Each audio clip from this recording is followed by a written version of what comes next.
Good evening, everyone, and welcome to Heritage Talks Online. My name is Heather Darch, and I'm here with my colleague Glenn Patterson, and we are both project directors for the Quebec Anglophone Heritage Network. Thank you very much for joining our new series called Dreaming Big, Inspiring Stories from Across Quebec. In this series, we're exploring inspiring stories from Quebec's heritage communities, museums, archives, cultural organizations, and community groups whose vision has had a lasting impact on the history and heritage of Quebec. QAN is a nonprofit organization whose mission is to preserve and promote the history, heritage, and culture of Quebec, and in particular of Quebec's English-speaking communities spread right across the province. You're welcome to become a member of QAN, and membership is open to everyone, including community groups and heritage organizations. And if you'd like to find out more about being a member, you can come to our website at qahn.org. Membership gives you access to all kinds of great things like interesting workshops and programs, information about new publications that are coming out and research that's being done across Quebec, and also to our quarterly publication called Quebec Heritage News. And this is a really great magazine filled with super articles and images. This one features the information about Canada's American sweetheart called Mary Pickford, and First Nation soldiers serving in Hong Kong, and the rise of Yiddish music in Quebec. So all kinds of stories and all sort of diverse information in history. So if you'd like to become a member, that is one of the benefits that you do have. And for first-time new members, you can take advantage of a 30% discount for a one-year membership. That's just $20 if you send us a text or a note on Zoom tonight while the broadcast is playing. So just take note, though, it's only good for the length of time that we're on the air. So if you're interested, and you'd like to become a member of our great dynamic network of people, just send us a note in chat or on Facebook, and we'll get back to you on how to become a member and take advantage of that discount. I'd like to thank our funders who make this series possible. That includes Canadian Heritage, the Chalkers Foundation, the Zeller Family Foundation, and the Townshippers Foundation. Thank you very much. All of our presentations are recorded. And so if you've missed any of them and you'd like to see some of the series, you can go to our Heritage Talks Facebook page. It is a public site, so you don't need a page of your own, and you can find the whole series there. You can also see what is up and coming in the series too. We're almost coming to the end of the series for this year, so but you can find out all the information there. I'm going to introduce you to Glenn, who's going to tell you a little bit about what we'd like you to do while our speaker is speaking, and then following that. Hi, Glenn. Hi, Heather. Welcome, everyone. Indeed, I'm here helping with the technical stuff tonight. So if you're having any trouble and you're on Zoom, write a message in the chat box. You can send it to me directly or address it to everyone. That's fine. And I'll do my best to help you out. If you're looking for the chat box, it's down at the bottom of your Zoom window. If you're on a mobile device, tablet or phone, and you're using Zoom, you may need to tap once in order to see the chat box. Other than that, as Heather mentioned, this is being recorded. It's also being live streamed to Facebook and YouTube. QAN has a Facebook page and YouTube channel. If you're with us here on Zoom and you don't want to be part of this recording, you're welcome to leave the Zoom call and check us out over on Facebook Live or our YouTube channel. Otherwise, you're most welcome to stay. So that's all I have for now. Back to you, Heather. Okay, thanks, Glenn.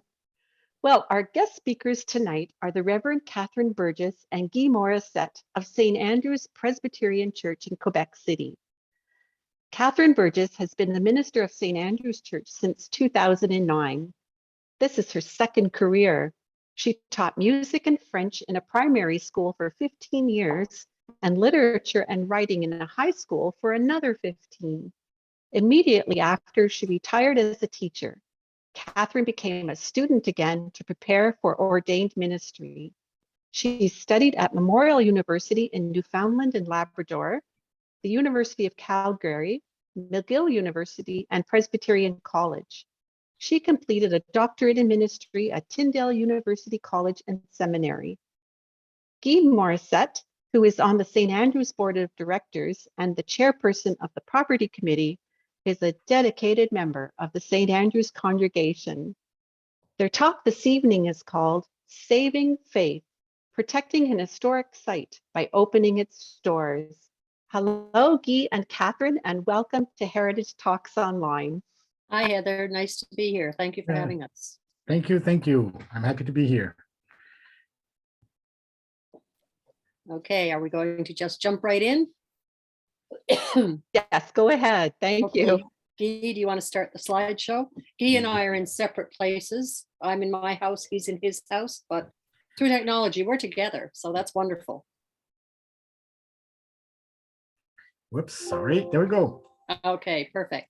So there is a picture of the outside of St. Andrew's. It hasn't changed much since the early days. So there's a belfry now, and there's been an addition put on the side. So we're not exactly strangers to change. Next slide. In case you don't know too much about the Presbyterian Church, we are known as the Presbyterian Church in Canada, not of Canada. That's an important distinction because we are all Presbyterians are part of the same body, but we are located in Canada. We operate under a court system. Each church has what we call a session, which is responsible for that particular church. A group of sessions come together to make a presbytery. Then a group of presbyteries come together to make a synod. And then overall, there is a general assembly, which meets every year. Each session is made up of elders who are called by God and elected by the congregation. So they're supposed to look after the spiritual well-being of the congregants along with the minister. Then we have a board of managers, and they overlook the financial aspect and the physical part of the church. And we also have a property committee, which is much more involved in what happens in the church, in the grounds, in the building, and all that sort of thing. Okay, Guy, St. Andrews itself was founded in 1759 as a result of the 78th Fraser Highlanders who came here to fight with General Wolfe during those battles, the battle on the Plains of Abraham in particular. And after the war was over and the English won, the Fraser Highlanders decided to stay in Quebec. They didn't want to go back to Scotland for a host of reasons, and you can look that up in your history books. So they sent a petition to King George III, and as you can see from the slide, the land was given to us as long as there are Presbyterians here in Quebec City. So we have a vested interest in remaining here. The church itself is located at the corner of Rue Cook and Rue Sainte-Anne, right in the heart of Old Quebec. And you can see the churches, the church was built in 1809 and 1810. And the inauguration wasn't in 2010. I think it was in 1810, Guy? Yeah, sorry. Yeah, that's okay. Typos happen to the best of us. The expansion of the church and the addition of two buildings, the manse, which is huge, and the Kirk Hall. And then we were incorporated as part of the Presbyterian Church in Canada in 1861. And that's because the Presbyterian Church in Canada as such did not exist. There were a number of different churches which came together to form the Presbyterian Church. Next slide. So, Okay. yeah, please, Catherine, continue. All right. And as you can see, there was a drastic decrease in membership in the 70s. That was partly because of the great Anglo exodus. And I think we all know about that. And we are now down to approximately 30 members, which is not a lot. And it's expensive to maintain the building. Even though it's not a large church, it still has to be heated. It still has to be kept up. And we've had a steady decline of funds since 1985. And the church has to be kept up to par and heated to be used for 3 hours a week. So that's not really good stewardship. The mechanical and the electrical equipment in the building was outdated, very inefficient. If you ever preach there or if you ever worship there, you will know that in the winter, it is so cold that you need to wear your long underwear. And in the summer, it's so hot that you feel as though you're going to melt. And the other two buildings, of course, were also a financial drain. So we made a difficult decision that we had to do something. And Guy used the word recycled, and that's a very good word. And what he's saying is it had to be recycled. If we couldn't do it ourselves, then we had to get other people to do it. So now we're going to see what we did. Okay, so there was many projects presented, well, not many projects, but 3 or 4 presented over the years. I've joined the Presbyterian Church maybe 33 years ago, and at the time we thought that we were rich and that we would never see the end of it, but it's not the case. And in 2008, we saw that we were not in a good position, and at the time we figured out, well, the treasurer and a few people in the church figured out that if we would have been able to rent the manse, considering the state of the funds that we had at the time, it was possible to stop digging into the capital. And so this possibility was presented in 2008. Some members, it's very difficult for members that were there for so long to accept this kind of thing. So some members were against renting and were looking at other ways to use the manse, and they were to present some project, and we did have glimpse of projects here and there, but nothing really serious at the time, other than renting the manse, which was the idea that was pushed at the time. Other members were really against renting the manse. Renting the manse meant that the minister wouldn't be around the church anymore. So the project, nothing happened then. The project just fell through, and we went back to our old ways of seeing things and of thinking. And at the time, in 2008, the treasurer wrote in his 2008 annual report and told the congregation at the annual meeting that maintaining the status quo would mean that we wouldn't have any church, we wouldn't have a church anymore, and that we would lose all our buildings by 2018. So the first project was discarded. Then in 2017, what the treasurer did say in 2008 was happening, and we were facing the loss of the buildings within 2 or 3 or 4 years maybe, and so it was obvious that we were to hit the wall, and so the board of managers did find a real estate agent that was specialized in more commercial aspects of this, and we asked him to look around to see if somebody would be interested in buying the manse. At the time, the board did receive a few offers, but offers that didn't make sense at all, and so we were concerned. And then this real estate agent come up to us and told us that speaking with people that would be interested in the buildings, that the manse and the Kirk Hall, if we would try to sell the manse and the Kirk Hall together, we would have a better value than trying to sell the manse and the Kirk Hall in 2 different deals. So, and even if the intention was not to sell the Kirk Hall at the time, and well,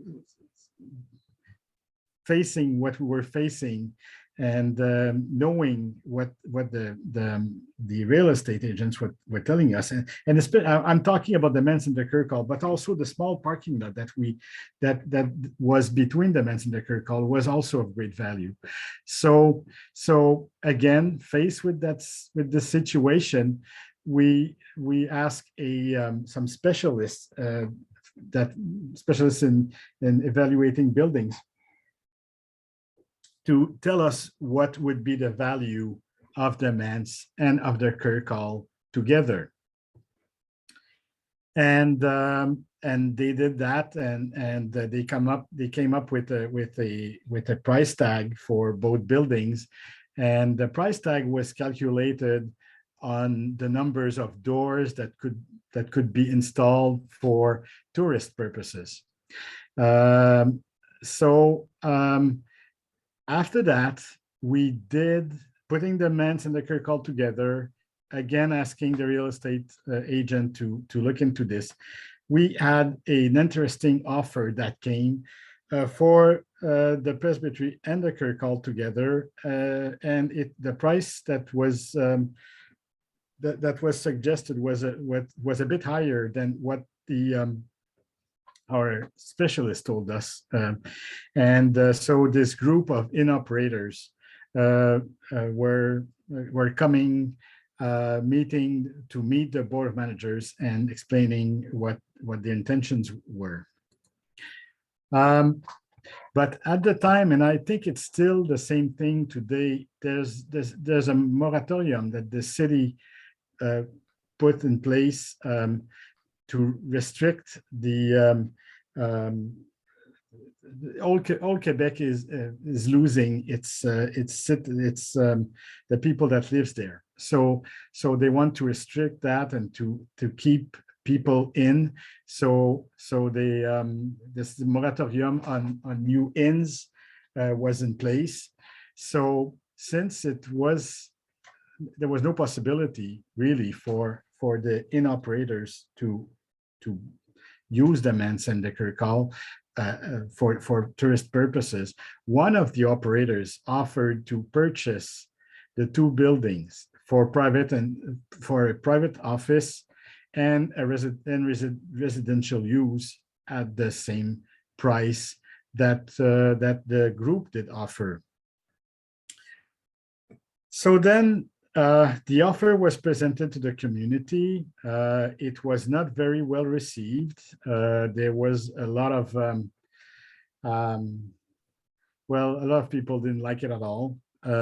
We had many interesting conversations. Oh yes, very, very. Some of us thought that the price tag was way too low. Others that we could still rent the manse and being able to maintain the community there, and so we after many thoughts, many meetings, many discussions, we went through a vote under the control of the Book of Forms, which is a book that looks into the way we do things in the Presbyterian Church, and 2/3 of the community finally accepted the sale.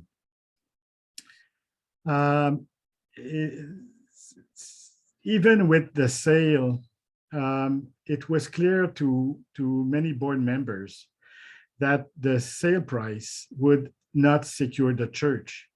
The church is still a big building. It's still used 3 hours per week or about, and there's a lot of costs keeping it. And projections that were done at the time, we figured out that it would take time, maybe 20 years, but we would finally lose it anyways. So we came up with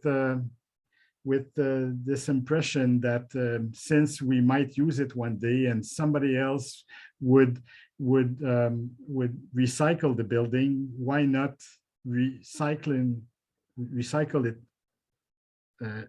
ourselves, and then hopefully being able to be there forever being a big word, but forever. So in addition to the 2017 project, we started talking with our neighbors. Many of them were in tourism or restaurant operators or pub operators and hotels. And we had this feeling that there was a demand in Old Quebec for a rental space as big as the church is. So if you know Old Quebec, you know that in the middle of it, where we are, close to the Hôtel de Ville, there's a lot of underground parking space, which is of great value in Old Quebec, and it's really close to the building.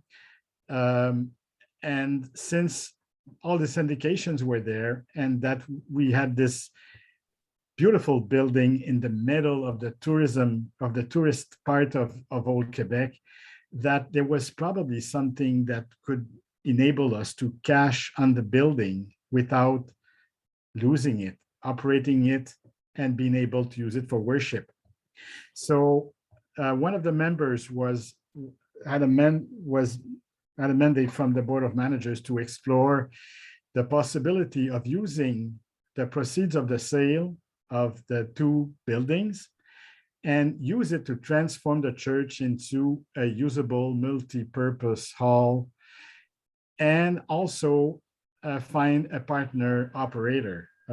We are a very, very small congregation, and one of our problem, other than money, was the lack of energy, since the numbers are so low.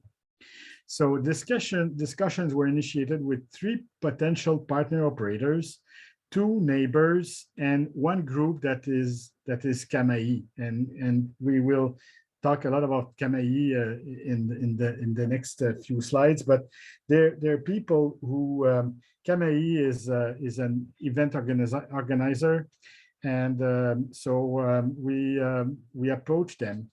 And they were the ones that finally were selected by the church. And they were, in fact, they were the only ones that seemed genuinely interested. So we knew that Kamahi already acquired and converted a church in the Quebec City area. They bought it, they transformed it, and it's now a quite renowned multi-purpose building. And the operation there is going very well. So they invited us to look at what they've done. We invited them a few times in the church for them to have a look. And as I said, they were the only ones that we started discussing with. During the discussions, the potential buyer of the manse and the Kirk Hall withdraw his offer. One thing that wasn't helping is that we at the time, the 3 buildings were in the same lot, and discussions were, we started discussing with the city to be able to separate the Kirk Hall and the manse on one lot and the church on another lot. And it looked like it was becoming difficult, and it would take lots of time. So the potential buyer decided not to wait and just went away. So there we were again. The financial capacity of St. Andrews was not improving, and the possibility of recycling the church with the money coming from the selling of both buildings didn't exist anymore. And well, funds did continue to decline, and so then there was quite a sense of emergency. So here comes the third project. We informed Kamahi that the buyers wasn't interested anymore, and so that we weren't able to put money in the deal. So we immediately explored to explore with Kama'i the possibility of offering the buildings as they were on a long-term lease, and ask them to transform them and operate them, and on a length of time that was enough for them to have a risk that was interesting, and that they could have a profit from the operation. And Kennedy did express interest, and indeed, or in fact, they thought that the possibility of using the parking was adding a lot of possibilities to the operation of the church. We have to remember that we are in the middle of Old Quebec. There's no space. There's no parking space on the street. So the parking lot in itself was added lots of value to the possibility of operating the church, and also having the two other buildings, the manse and the Kirk Hall, in the deal was also a way for them to lower their risk. So we started discussions. Negotiations took months. It was quite difficult. At the time, they knew in what kind of financial situation we were because of the discussions that we had before. They were looking at. They wanted to make sure that they had what kind of a partner they would have. So they already knew our financial statement, our financial situation. And so we knew and we agreed with them that it's an operation that does have its risks. So and we were asking them to put a lot of money up front to transform all three buildings. So after a lot of discussion, not only with them, but within session, within the board, and with the community, we ended up in a deal with them that was satisfying to both them and us. This long-term agreement, with this long-term agreement, St. Andrews retains ownership of the buildings. In the agreement, we have a permanent office, a small office, not something big, but a permanent office in the Kirk Hall. And in the agreement, within the agreement, we have the possibility of using the church for the congregation usage, not only Sunday worship, but all the Christmas, Easter, all these events, and even some of the work that we were doing within the community with Alcoholic Anonymous, the knitting group, art group, and so all this would take place within one of the three buildings, depending on the needs. Worship being in church for sure, but all these other meetings with the AA and these groups could be done in any of the three buildings. So once the needs were defined, and there was we had une poignée de main, as we say in French. The agreement was signed in January 2019. A few months later, the pandemic restriction strikes in May 2019. So if we would have waited to sign this agreement in March, probably we would never have been able to sign it. Not probably, but most certainly. During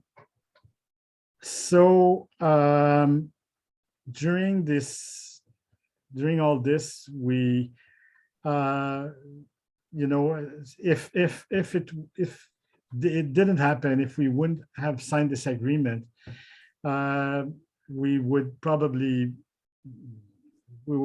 be searching for a place for worship. We're quite sure that we would lose several members again. and it could have been the end of St. Andrews.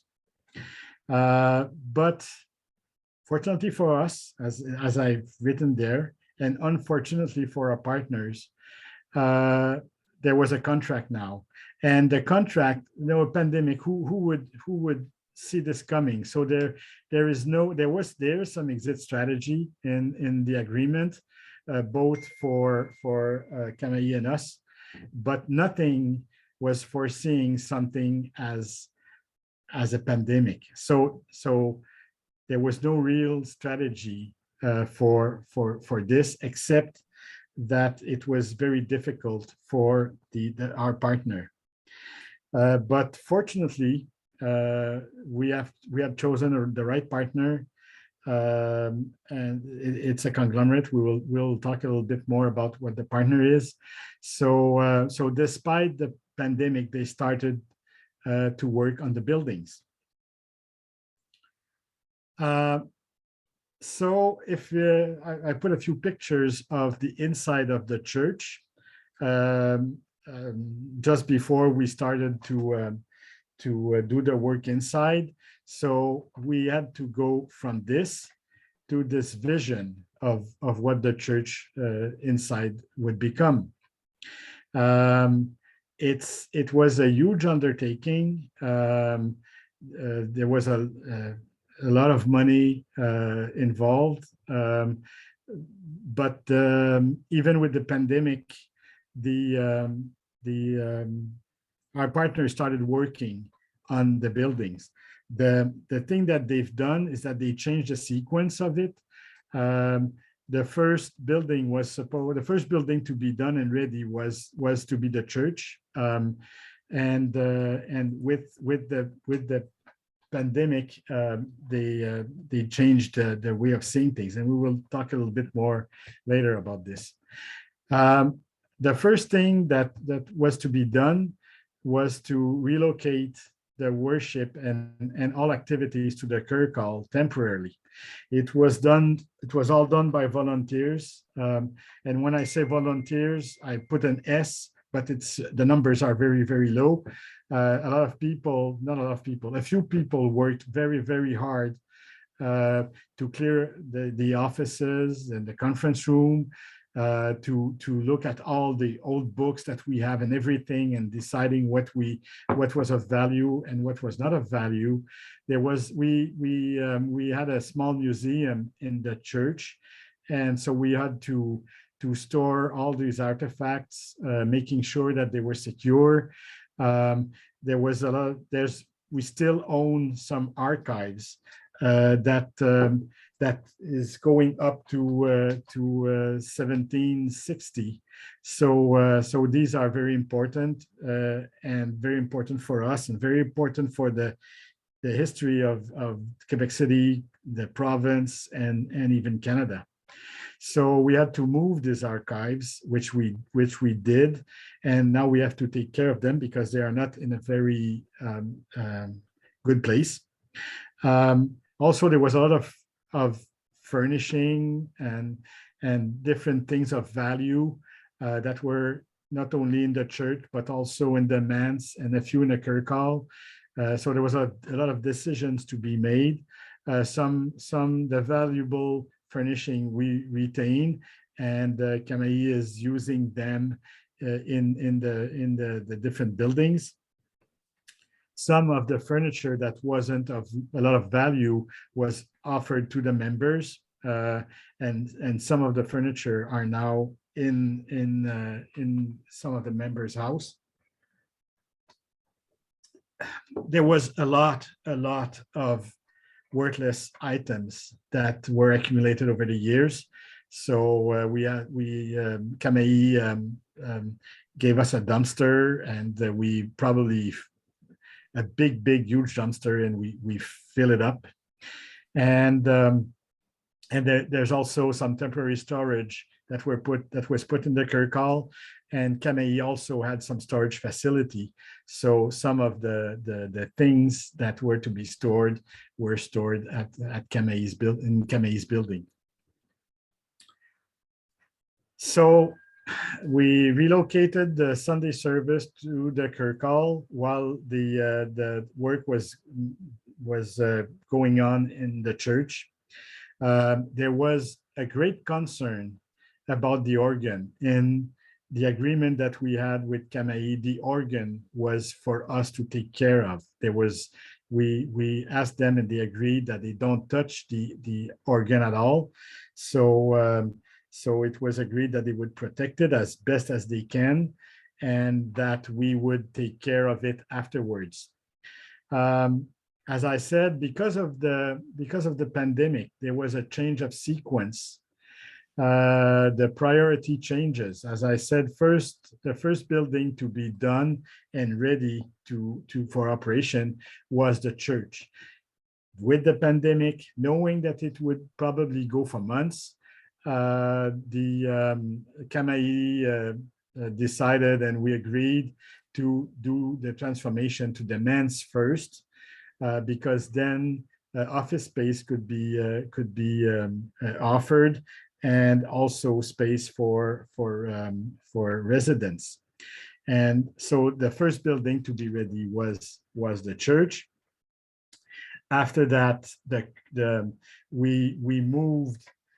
Not that we moved because we weren't able to worship because of COVID, but they started working on the Kirk Hall, knowing that if needed, we could use the church was ready enough for us to move there.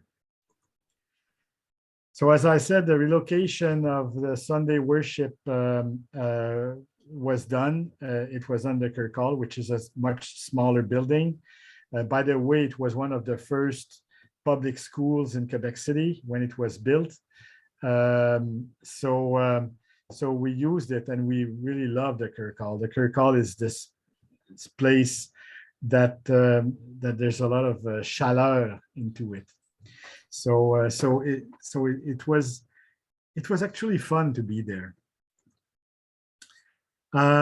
So the work that they started to do in the church, the first that they did, and even before we signed the agreement, they started in December before signing the agreement, since we were going, the discussions at the time were going well.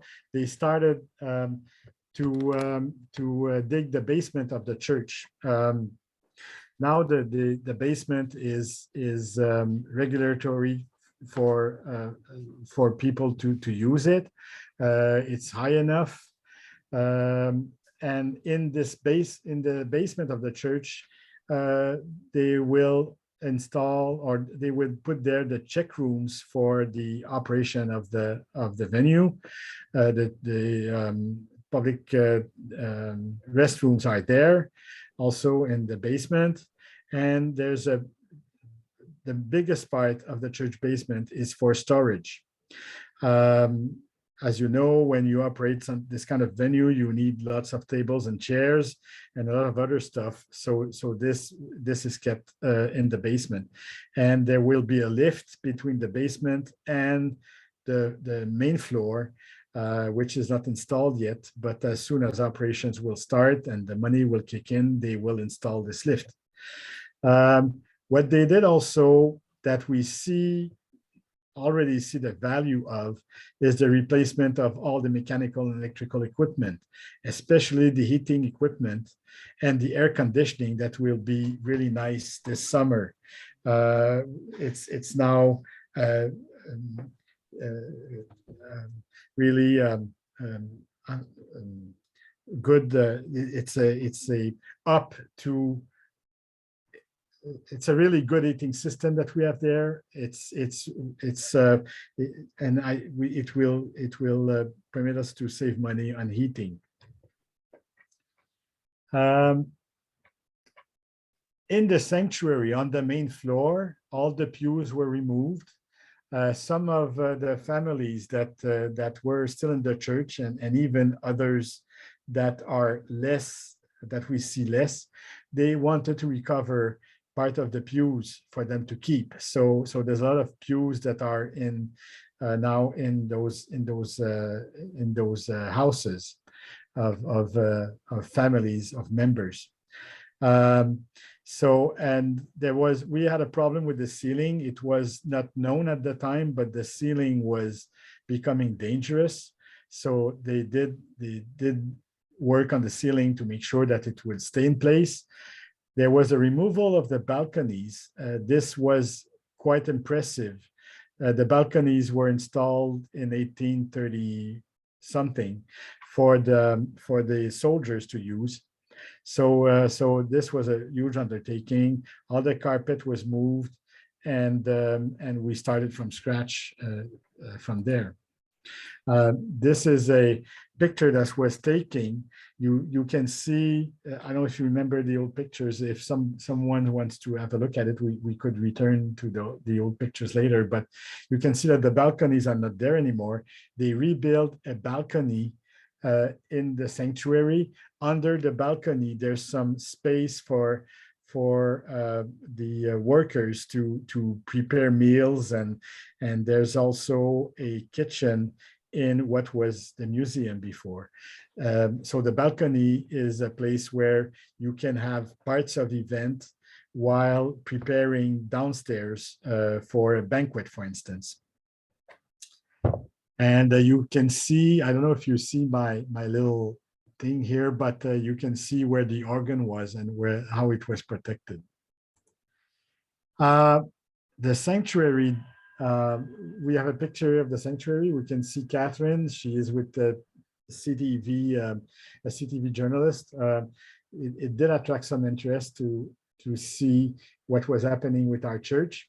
And at the same time with the picture, you can see the building stripped and how it was before during the work. Now it's how it looks like today. We had one event. It was the Celtic Festival, and you can see here one of the things that will happen from now on in the building. It will be used for many different possibilities. This is one. And this is what the worship place looks like now. It's, as you can see, it's very, very different, very modern. And the overall, we only, or almost only had some, people were happy to see how things turned out, and except for a few ones, but it was largely well received. So you can see again what it looks like. The ground floor is not carpet anymore, but it's really bright. There's a lot of light, and again, we enjoy the place very much. We can see David here, our organist, and the organ is in his new setting. So today, well, if we talk about Camille has developed an expertise in church transformation, St. Andrew's being the second one. So they do now receive some requests from churches for them to conseiller the churches that would like to see some transformation. The Camille is a cluster, it's a conglomerate. Camille is the event operator. They have other companies that are good to transform things. They have an engineer, they have some engineers, they have some people to do the design, and they have a building company, a construction company.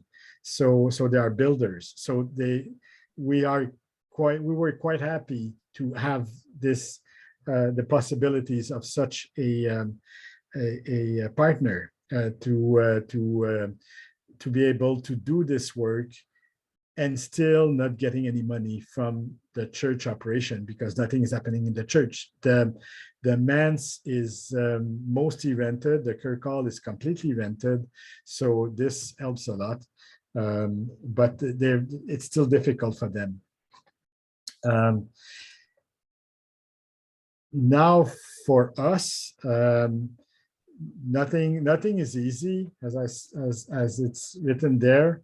In the agreement that we have, we still continue to maintain our buildings. In fact, we are maintaining what the buildings were, and Camaï is maintaining everything that they transformed in it.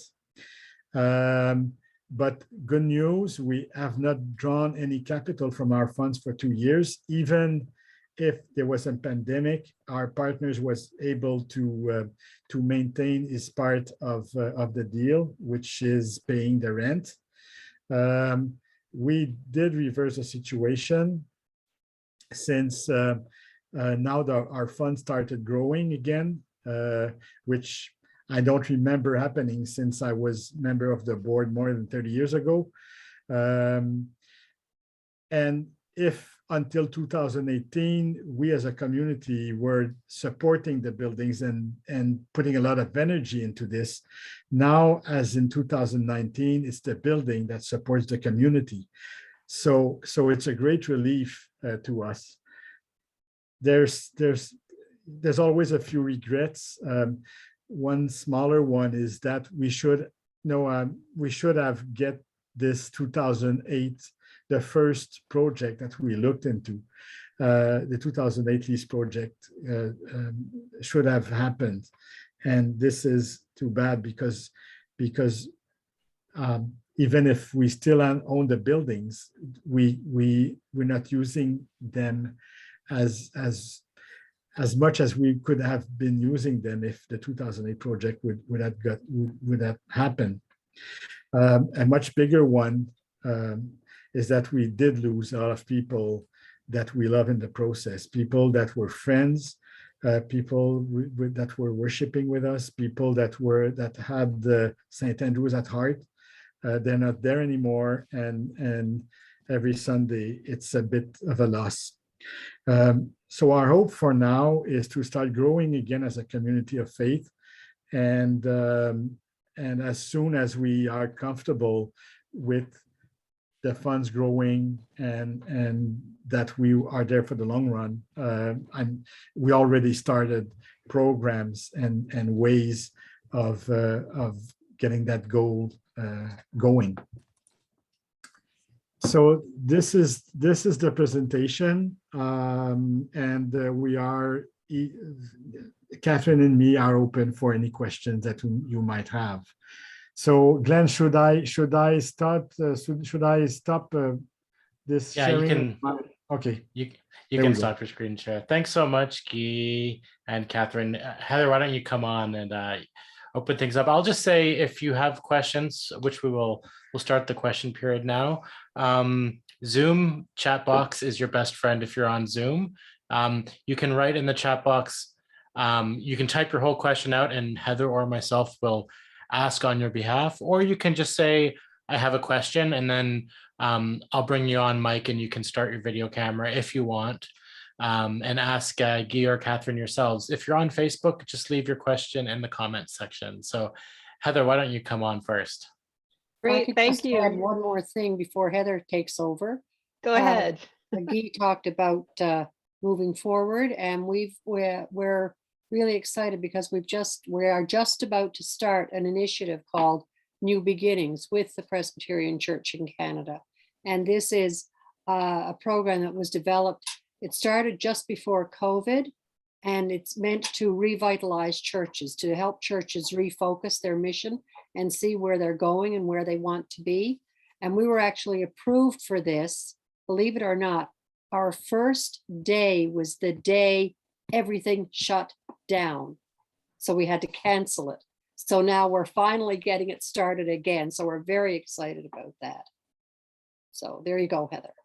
Great. That actually sort of brings me into my what I was thinking when I was listening to Guy. I mean, just that 2008 report that your treasurer gave you, what a bombshell that must have been to hear that the church had an end if you weren't careful. And in our rural areas, you hear about churches closing all the time. I've lived in this area for just around 30 years, and we had a 4-point charge, a United Church, and now it's down to 1 point, which means just one church rather than four for a minister to look after. Do you see the same kind of trend in urban centers as well? I mean, was St. Andrews something quite unique in Quebec City, or is it right across Canada? I mean, the New Beginnings project sounds like that perhaps it is a trend. It is a trend. It's right across Canada. There are churches closing right, left, and center. For example, I heard just recently that in the Vancouver area, of 15 Anglican churches pre-COVID, 12 of them have closed. Oh gosh. And that's a big urban area, Yeah. And we're finding the same thing in our little Presbytery of Quebec. The churches are struggling, frankly. And part of it is the increasing secularization of the province, because I keep getting messages, oh, you should come and join this. When is it happening? On Sunday morning, because nobody does anything on Sunday morning. And we find that very unfortunate. So that's what we're hoping to change. We're hoping to make people recognize the value of a faith community. Yeah, the New Beginnings project, it's going right across Canada. Are you the flagship for it, or? Well, we would have been close to the flagship 3 years ago, but no, actually, it probably started about 2 years pre-COVID, and I know of several churches across Canada who have taken part in it and have been really excited about it, and then COVID shut them down as well. So in a sense, I'm kind of relieved that ours didn't go ahead when it was supposed to, because I think that we have the opportunity to not be shut down as the others were. Like at St. David's in Halifax, for instance, they had just finished their training when COVID happened, and they had to stop everything dead. So we are going to start our training next month. So I think it is important. I mean, just even the way how you've approached saving this heritage site, the three buildings, I mean, it's sort of really thinking out of the box. It's really quite wonderful. And I'm sorry to hear that you lost some congregation along the way, but it's really hard to make changes when something is so historic and grounded. A lot of people are not willing to accept the fact that we need to change. And the funny thing is, and I think Guy will back me up in this, it's not the older members of the congregation who were against it. The older members saw the writing on the wall because they lived through hard times. They know what it's like. But some people just think, oh, we can forge ahead and we can ask God and God will help us. Well, yes, God will help us, but we have to help ourselves too. You can't just sit back and say it's all going to be fine. No, and I think this might be one of the reasons churches are struggling is because they haven't changed, or we just keep the vision so narrow and so focused in the past that it's really quite something. I was fascinated by the pictures that Guy showed from the old church to the new church and the new building, and have you been using it quite often for other events? You said the Celtic Festival, but what else could be going on in there? There are all sorts of things that could be going on in there, but COVID put a stop to a lot of them. We're getting inquiries now, and that's a good thing. And what's been happening for forever, people would contact the church directly. And now when they call me, because I've been there for long enough that they kind of recognize me as part of the furniture, when they call me now, I refer them directly to Kamai, because Kamai is handling all of this. And I think Guy as well, I think we're all quite relieved that we don't have that burden anymore, that somebody else looks after it, because it's quite stressful being a property owner and a renter. And I bet knows what they're doing. Yeah, we in the past we did had some requests from as far as Japan, and particularly this one, they were looking at a place to do some weddings, and in North America, and this strange request did come, and it was also part of all of our thinking about what could be done, and it could be weddings. We would not accept any kind of weddings, but it could be weddings. It could be We've had a number of concerts in the church, people coming concerts. from the Yes, States. yeah, And we've had one group, a youth orchestra from Switzerland mhm. who came. Oh, wow. Choirs, Oh, yeah. It choirs. probably, Yeah. it'll probably take a little while for the word to get out, but Mhm. I imagine it'll become a place where people will think of St. Andrews first for events, That's our once hope. COVID is out of the way. And the thing is, Yes. the room itself, the sanctuary, is such an ideal size for a reception or for a conference. And once Camaï finishes and has all the catering facilities installed, it'll be ideal because it's not huge like the Chateau Frontenac, for instance, or even the Morrin Centre, our next door neighbor, but it's a nice, comfortable size for, say, small to medium size events. Yeah, and interesting enough, even the Catherine was talking about the Chateau Frontenac, but the Chateau Frontenac is also interested Yes. in the same, now what we call the Espace Saint Andrews. When it's not a church, it's Espace Saint Andrews. So they told us that they are interested in it because even if they have this huge place, there's a need for a place of our size. Yeah. Right. And Hagit asks, do the buildings have a heritage designation? And was Sure. there extensive changes to the exteriors only, or also the interiors, or only the None to the interior? exterior. None to None the to the exterior. No, you cannot even change the color of the window painting. Yeah. You cannot touch or almost not touch at the outside of the building. In fact, when you need some repairs to be done on one of the building, the provincial government will help you with what is, they say, owned by the people, which is the history. So the historical part is protected by the province. Like, for instance, if you want to change the roof, well, they will give you the difference between having a roof with modern material and the old ways of doing things. So the gap between both we will get some help from Ministère de la Culture for these things. So outdoor, don't touch anything. Yeah. But indoor, you can not do whatever you want, but close enough. Gosh. Yeah. And where are your artifacts and archives now? Is there a plan to have them out on display again, or to move them to a museum? Or There is a plan. Yeah, there's a plan. We're still thinking, or we have to implement it. But there is a plan. We have to protect those things. So yeah, there's a few ideas. We just have to decide which one we're gonna apply. Yes. Okay, good. Well, I mean, you're in the perfect spot with the Musée de Civilisation right there, and the Morrin Centre next door, and so you probably have some good advice coming in, the ministère as well to give you advice on that. So that's good. Okay. Yeah.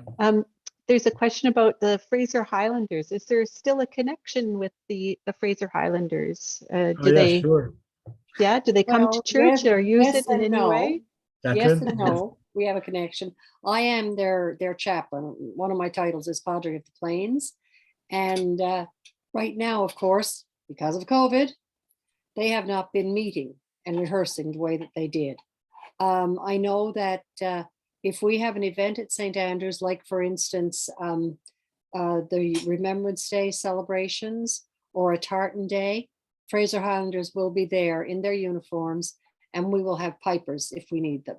And we're hoping that eventually they will be able to come back and practice. But to the best of my knowledge, they're not meeting to practice as regularly right now since COVID. That really disrupted a lot of things, as you well know. Yeah, makes sense. I see a couple questions. Go ahead. Yeah. Guy. Well, I was to say that the Fraser Highlanders is a commemorative regiment. It's not a regular regiment. It's a commemorative one. Yeah. So and it's still France, who you know well, had a comment, and she was wondering. It seems like you mentioned that the church was finished first. She thought it was the manse. No, the manse, yeah. The manse, Okay. the manse was completely, and what happened is that the church is now usable. It's not finished yet, but we can use it. You know, the restrooms are not ready. The public restrooms in downstairs are not ready, but we do have a restroom that we use it's for handicap, but for now we are using it. The kitchen is not done. There's still a lot of things to be done. But the manse is the first one that was usable and that could be rented. Yes, that's Right. exactly what Francis is saying. Yep. I have a question, and actually I saw one on Facebook with a similar kind of theme, and it's about language. $1 million question in Quebec, of course. I feel like I noticed when I spent time in Quebec City and I was around St. Andrews a bit and the Anglican Church, there seems to be a kind of synergy between Francophones and Anglophones in these historically Anglophone spaces like St. Andrews. And it sort of made me ask if part of the future of these institutions which were founded by English speakers is through recruiting or just integrating, welcoming Francophones. So I want to read this Bertrand's question, which was more specific than mine. And maybe you could, both of you could reflect on this. He says, why not try to attract more Francophones under the guise of Calvinism and the fact that many Quebecers today are the descendants of Huguenots, French Calvinists, Samuel de Champlain, Isaac Berthier, Larocque de Roberval, La Pocatière, and hundreds of others were Calvinists. In short, change the perception that St. Andrews is Scottish, ou c'est les Anglais. In fact, the building itself is a copy of the Calvinist temple in La Rochelle, France.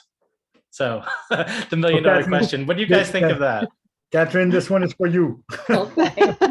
When I first came to Quebec, one of the questions that they asked was, why did I want to come? And I said, because I felt it was important to maintain a bastion of English in the old city.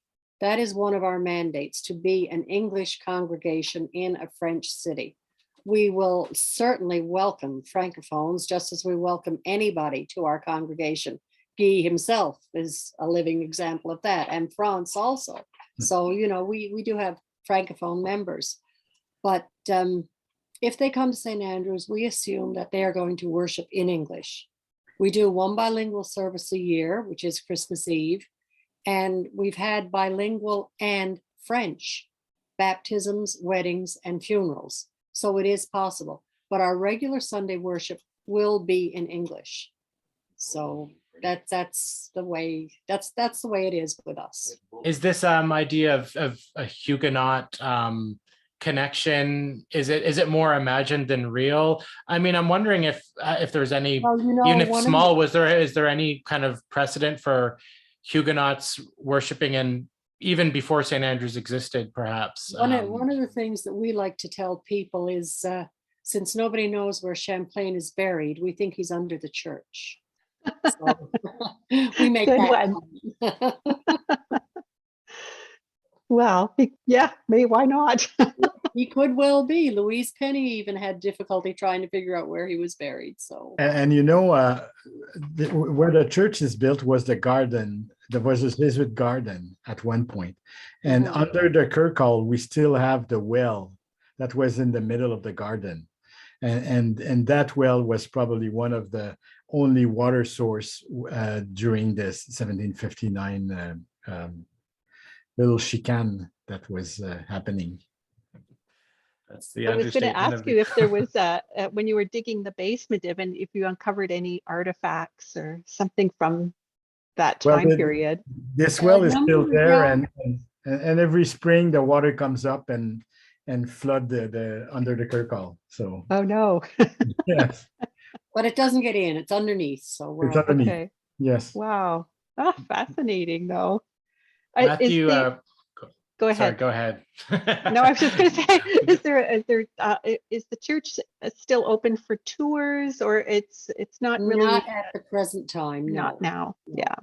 But if people want to come in and see the church, they're welcome to contact us and make an appointment, or they can come worship with us on Sunday morning. We'll always welcome people to worship. Very good. This is where I learned my English, actually. In English, yes. Yes.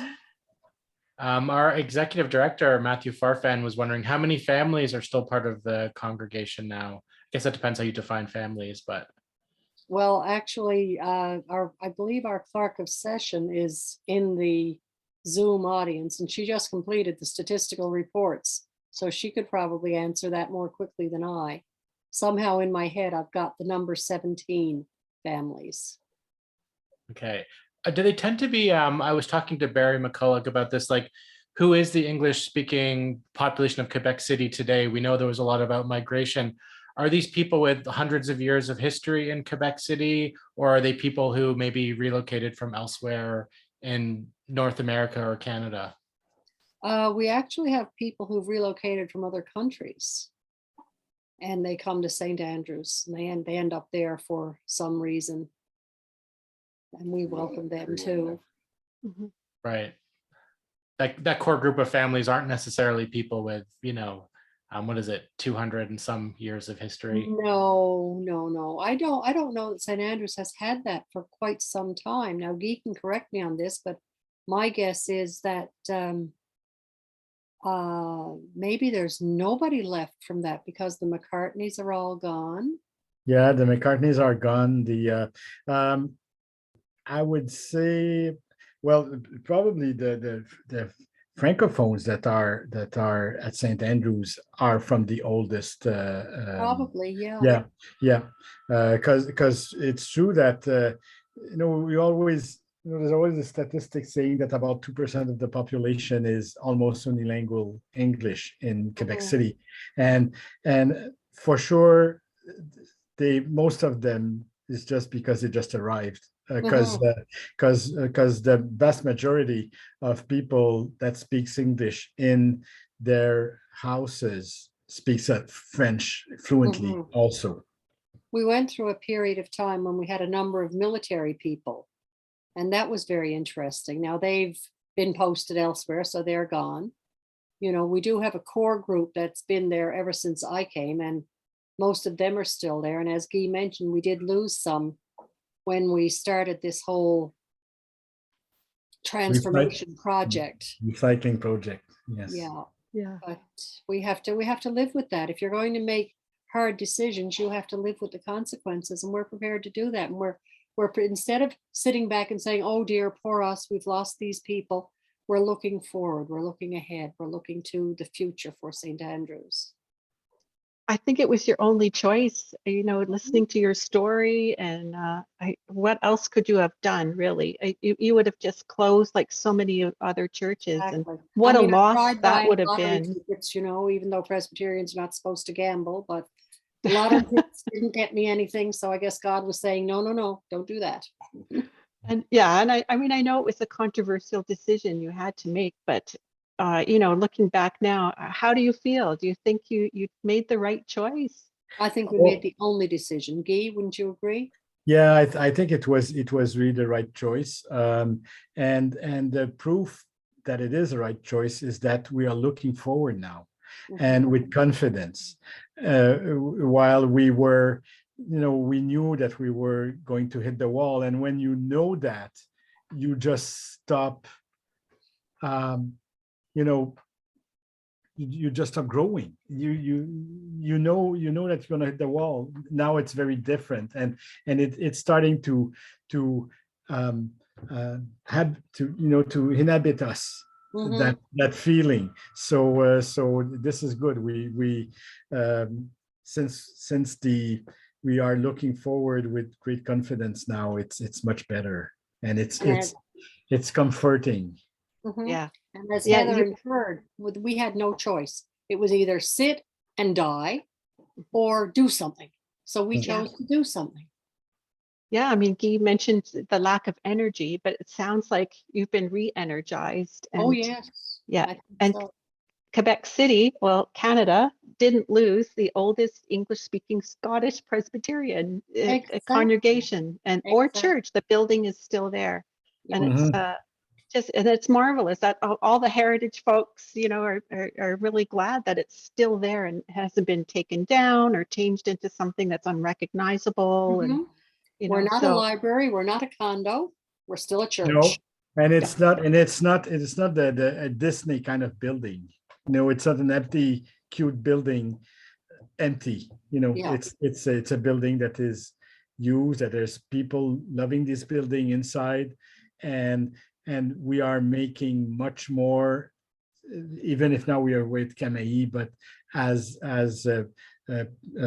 volunteers. I think we're doing a great service to the tourism community, to Quebec City, and even much more than that. I mean, St. Andrews is a beacon for the Presbyterian Church, even if we have the feeling that it's not recognized sometimes, but we are a beacon. So and we are another happy. thing too, since COVID came in, we've started live streaming on Facebook, and we have viewers from all over the Yeah, it's world. strange. Yeah, it's really fun. People join us from China, from the UK, from Western Canada, from the States, and it's just amazing. And I get emails from them at different times saying, I really liked what you said, or I really like that particular hymn. And they'll contact me and ask for prayers when things are going on in their lives. And that wouldn't be happening if it weren't for the fact that we were live streaming. And I'll tell you right now, and I mean in particular, Guy and France and I have learned more about technology than we ever thought we would need to. And our organist, David Stafford, has been amazing. Yeah. So we're all pulling together to bring us into the 21st century.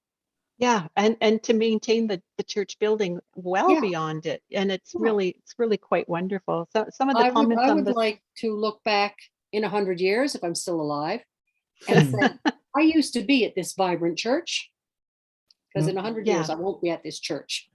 yeah, no, but I Yes. think Not that the congregation Quebec City will look back and realize that was a watershed moment for you, and you I think so. took a very daring path, and that whole area is just maintained so beautifully from the Morrin Centre to the church and in between, and it's really important, really a precious site, a heritage site. So, and a wonderful congregation too. I mean, some of the comments on the side, I see that they're very positive and saying that there's more tourists on a Sunday in church than members.